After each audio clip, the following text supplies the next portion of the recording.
नमस्कार, पूर्वा express TV में आपका स्वागत है। रविवार को कोलकाता के उल्टाडांगा के विधान शिशु उद्यान स्थित अतुल घोष मेमोरियल स्थित हॉल में साहित्य परिवार के तरफ से गोष्ठी आयोजन किया गया था, जिसमें मुख्य अतिथि के रूप में उपस्थित थे कुमुद साहित्य मेला समिति के महासचिव एवं कोलकाता उच्च न्यायालय गैर अधिवक्ता मध्यस्थ मोल्ला जसमुद्दीन।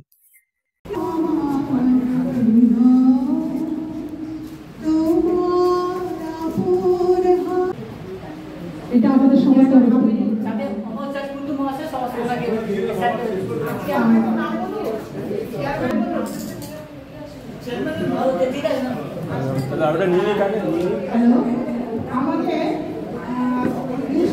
পরিবারের চেয়ারম্যান